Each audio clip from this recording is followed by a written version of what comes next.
আসসালামু আলাইকুম ভিউয়ার্স, চলে এসেছি আজকে আবার আরেকটা রেসিপি নিয়ে আচারের। তো দেখেন, এটা হচ্ছে চালতা। অনেকে চালতা নাকি চিনেই না, তো দেখেন এটা হচ্ছে চালতা।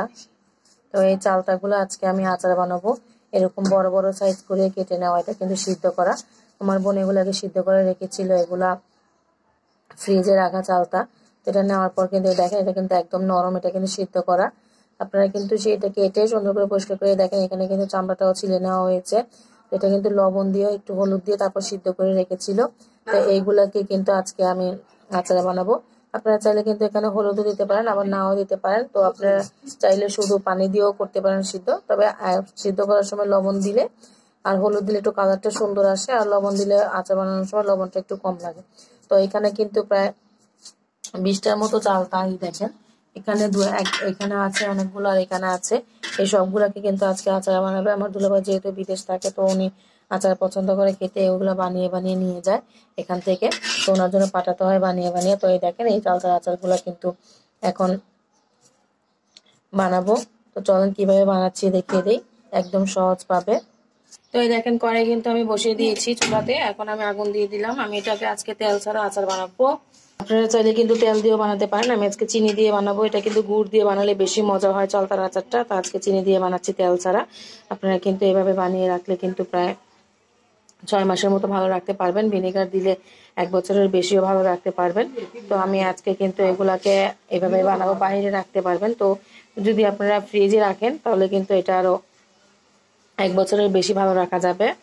তো চলেন, আমার চালতার পরিমাণটা বেশি, তার জন্য কিন্তু আজকে আমি 2বারে আচারটি বানাবো। তো কড়াইটা একটু ছোট দেখে আমার 2বারে আচার বানাতে হচ্ছে। তো এখানে দেখেন, আমি অর্ধেকটা চালটা দিয়ে এখানে অর্ধেকটা রেখে দিয়েছি, এটা পরে বানাবো। সেম প্রসেসে আমি বানাবো। আপনারা কিন্তু এরকম করে বেশি বা কম যতটুকুই হোক পরিমাণটা দেখে তারপরে কিন্তু আপনারা বানিয়ে নিতে পারবেন। তো এগুলা কিন্তু আমি একটু পরে বানাবো, এগুলাকে আমি এখন আগে বানিয়ে ফেলবো। তো এই দেখেন, এটা হচ্ছে বোম্বাই মরিচ। তো এই বোম্বাই মরিচটা আমি ব্যবহার করবো, এটা ফ্রিজে ছিল। এই বোম্বাই মরিচটা আমি ব্যবহার করব ফ্লেভারের জন্য, আপনারা চাইলে নাও দিতে পারেন। তো এই দেখেন, আমি কিন্তু চিনি দিয়ে দিয়েছি। চালতাটা কিন্তু একটু টক পরিমাণে, তার জন্য আমার 1.5 কেজি থেকে 2 কেজির মতো চিনি লাগবে। আপনারা টক মিষ্টি দেখে কিন্তু আপনারা পরিমাণটা করে নেবেন মিষ্টির। তো এই দেখেন, আমি চিনিগুলোকে এখন এটার সাথে মিক্স করে দেবো। তো এই দেখেন, চালটাতে কিন্তু চিনিটা আমি মিশিয়ে দিয়েছি। এখানে কিন্তু আপনারা চাইলে ফুড কালারও ব্যবহার করতে পারেন, আমি কোনো কালারই ব্যবহার করবো না। আমি এইভাবে আচারটা বানিয়ে নেব। গুড়টা দিলে কিন্তু কালারটাও সুন্দর হয়, আচারটাও খেতে মজা লাগে। তো চিনিটা দিয়েও আপনারা বানাতে পারেন, কোনো সমস্যা নেই। তো এই দেখেন, আমি কিন্তু এটাকে মিক্স করে দিয়েছি।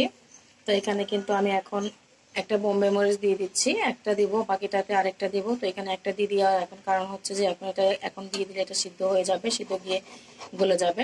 তো এই জন্য এটাকে আমি দিয়ে দিলাম। আমি কিন্তু এখানে লবণ টবণ কিছু ব্যবহার করিনি, লবণটা আমি একটু পরে দিব।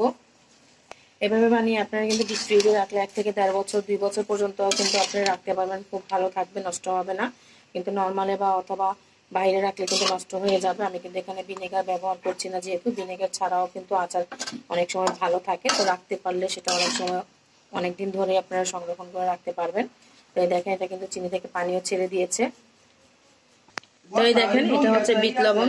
তো এই বিট লবণটা আমি ব্যবহার করছি। বিট লবণ কিন্তু খোলাও পাওয়া যায়, আবার গোটাও পাওয়া যায়, এটাকে গুঁড়ো করে নিতে হয়।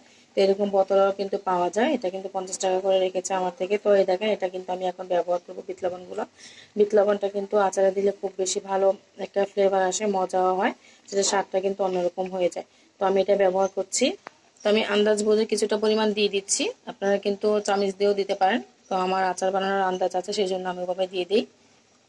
তো এইটুকু পরিমাণের আমি এখন দিয়ে দিলাম। সাদা লবণটা কিন্তু আমি এখনো ব্যবহার করিনি। তেল দিয়ে বানালে কিন্তু এখানে আরো অনেক রকমের মশলা ব্যবহার করতে হতো, তো আমি তেল দিয়ে বানাচ্ছি না। আজকে শুধু একদম সহজভাবে কিভাবে আচারটা বানাতে হয় সেটা আমি দেখাচ্ছি, যাতে আপনারা অনেকে নতুনরা যারা আছেন তারা নতুনরা বানাতে পারেন। তো এই দেখেন, এখানে 1 চামচ পরিমাণ আমি গোটা ধনিয়া, এখানে ছোট বড় দুইটাই ধনিয়ার গুঁড়ো আছে, এটা দুইটাই আমি ব্যবহার করছি। তো এখানে 1 চামচ পরিমাণ আমি দিয়ে দিলাম। দিয়ে দিচ্ছি শুকনো মরিচের গুঁড়া, আপনারা চাইলে কিন্তু এখানে গোটা মরিচও দিতে পারেন। আমি এখানে গুঁড়াটাই দিচ্ছি, ঝালটা একটু বেশি দিচ্ছি।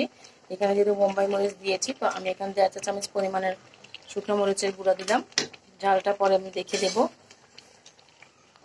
এই পর্যায়ে আমি কিছুটা কালো জিরা এখানে দিয়ে দিলাম। তো এই দেখেন আমার আচারটা কিন্তু প্রায় হয়ে গিয়েছে। কালারটা দেখেন কেমন সুন্দর এসেছে। আমি কিন্তু এখানে কোনো ফুড কালার ব্যবহার করিনি বা করবো না। ফুড কালারটা ব্যবহার করা ভালো না, তারপরে কালারের জন্য সুন্দর জন্য মানুষ ব্যবহার করে। এই দেখেন লবণটা কিন্তু আমি এখন দিয়ে দিলাম। লবণ কিছুটা আমি ব্যবহার করেছিলাম। এখন ব্যবহার করছি পাঁচফোড়নের গুঁড়া। এখানে কিন্তু 5 রকমের পাঁচফোড়ন যেটা থাকে মশলা আচারের, এটাই কিন্তু আমি ব্যবহার করছি। এখানে আমি দিয়ে দিলাম 2 চামচ থেকে একটু বেশি। তো এখন আমি লাস্টে মশলার গুঁড়াটা ব্যবহার করার কারণ হচ্ছে মশলার গুঁড়ার ফ্লেভারটা চলে যায়, সেজন্য আমি কিন্তু লাস্টে ব্যবহার করলাম। এই দেখেন আমার আচারটা কিন্তু পানিও শুকিয়ে গিয়েছে, চিনি থেকে যা পানি ছিল। এই আচারটা এত মজার, আপনারা ট্রাই না করলে বুঝবেনই না। এটা কিন্তু খুবই মজার একটা আচার। আপনারা ভাবছেন যে কেমন হলো, আসলে কিন্তু এটা অনেক মজার একটা আচার। আপনারা বানিয়ে খেলে তখনই বুঝতে পারবেন। তো ঝালের পরিমাণটা কম ছিল, আমি আর একটু দিয়ে দিলাম। আপনারা কিন্তু ভাবতেছেন যে বোম্বাই মরিচটা দেওয়ার কারণে ঝালটা অনেক হয়ে গিয়েছে। আসলে তার বোম্বাই মরিচের কারণে একটু ফ্লেভারটা এসেছে। আমি আরো 1 চামচ পরিমাণ গুঁড়া মরিচটা ব্যবহার করলাম। তো এই দেখেন আমার আচারটা কিন্তু হয়ে গিয়েছে। 10 মিনিট থেকে 12 মিনিট আমার আচার লেগেছে সময়। তো এই দেখেন আচারের কিন্তু এটা একদম কালারটা যেমন ছিল তেমনই। আমি কিন্তু এখানে কোনো কিছু ব্যবহার করিনি। কিন্তু এই আচারটা এত মজার, আপনারা না করলে একদমই বুঝতে পারবেন না। বাচ্চাদের থেকে বড়দের সবাই কিন্তু এই আচারটা পছন্দ করবে। আপনারা কিন্তু অবশ্যই অবশ্যই অবশ্যই আপনারা ট্রাই করবেন, একবার হলেও ট্রাই করবেন, ট্রাই করে দেখবেন। এই দেখেন বোম্বাই মরিচটা, এটা কিন্তু এখনো মানে ভেঙে যায়নি, একটু একটু ভেঙে গিয়েছে, কিন্তু ফ্লেভারটা কিন্তু উঠে গিয়েছে। এটা কিন্তু ফ্লেভারটার জন্য আমি দিয়েছিলাম। আপনারা কিন্তু এভাবে অবশ্যই ট্রাই করে দেখবেন। বোম্বাই মরিচ না থাকলেও কোনো সমস্যা নেই, আপনারা এইভাবে যা দিয়েছি এভাবে কিন্তু আপনারা বানিয়ে একবার হলেও ট্রাই করে দেখবেন। তো আমার ভিডিওটা এতক্ষণ দেখার জন্য আপনাদের অসংখ্য অসংখ্য ধন্যবাদ। আমার চ্যানেলটাকে প্লিজ আপনাদের কাছে রিকোয়েস্ট, লাইক করবেন, একটা শেয়ার দিয়ে দিবেন। ফেসবুক পেজটাকে ফলো দিয়ে পাশে থাকবেন আমার। তো আমি এইরকম করে কিন্তু বাকি চালটা যেগুলো আছে আমি সেগুলোকে ওইভাবে আচার বানিয়ে নেব। এই চালটাগুলোকে কিন্তু আবার এরকম থেতলেও বানানো যায়। এটা কিন্তু পাটাটা একদম থেতলে নিলে কিন্তু বাজারে যেগুলো বিক্রি করে সেরকম হয়ে যাবে। আবার আপনারা চাইলে এগুলোকে একদম চিকন চিকন করে কেটে চাকচাক করে নিতে পারেন, যেগুলো একদম বাজারে স্কুল কলেজের গেটের সামনে যেগুলো বিক্রি করে মামারা, ওদের ওই আচারের মতো কিন্তু হবে। তো এই দেখেন এটা কিন্তু এত সুন্দর একটা কালার এসেছে আর এত মজার একটা আচার, আপনারা কিন্তু না খেলে না বানালে একদমই বুঝবেন না। তো এই দেখেন বাকি চালটা কিন্তু এখানে রয়ে গিয়েছে। আমি কিন্তু সেম প্রসেসে এভাবে করে বানিয়ে নেব। আমি কিন্তু বাকি আচারগুলো আর যেভাবে বানিয়েছি এগুলো সেম প্রসেসে কিন্তু বানিয়ে নেব। চাইলে কিন্তু আপনারা আরেক রকমের বা আরো কয়েক রকম ভাবে এই আচারটা বানানো যায়, আপনারা চাইলে ওভাবে বানাতে পারেন। আমি আস্তে আস্তে ভিডিওগুলো শেয়ার করব। তো আমি এখন এভাবে বানালাম, এটাও কিন্তু খুবই মজার, আপনারা কিন্তু ট্রাই করবেন, অবশ্যই অবশ্যই কিন্তু ট্রাই করে দেখবেন। এই দেখেন এখানে কিন্তু কোনো পরিমাণে পানি নেই, এটা কিন্তু একদম শুকিয়ে গিয়েছে। আর আমার আচারটাও কিন্তু হয়ে গিয়েছে। এটাতে কিন্তু সবটুকু রসটা কিন্তু চালটার ভিতরে ঢুকে গিয়েছে। এটা কিন্তু খেতে একদম অসম্ভব অসম্ভব মজার হবে। তো আমি এখন এটাকে নামিয়ে নেব। আমার আচারটা কিন্তু হয়ে গিয়েছে। এই দেখেন এটা কিন্তু ফুলেও যায় না, কিন্তু এটা কিন্তু একদমই নরম। এই দেখেন আমি ভেঙে দেখাচ্ছি। এটা কিন্তু একদমই নরম, এটার ভিতরে কিন্তু রসগুলো ঢুকে গিয়েছে। তো এখন দেখেন আমার আচারটা কেমন সুন্দর একটা কালার হয়েছে। এটা কিন্তু আমি নামিয়ে নিয়েছি, আমি আরো বাকিটুকু বানাবো, সেই জন্য আমার আচার কিন্তু এখানে অনেকগুলো, যেহেতু আমার দুলাভাই বিদেশ নিয়ে যাবে, আমিও এখান থেকে কিছুটা পরিমাণ নিয়ে যাব তো খাওয়ার জন্য। তো এখান থেকে দেখেন এই আচারগুলো কেমন লাগছে, আপনারা কিন্তু অবশ্যই কমেন্ট করে বলতে পারেন। আমার ভিডিওটা এতক্ষণ দেখার জন্য আপনাদের অসংখ্য অসংখ্য ধন্যবাদ। আসসালামু আলাইকুম।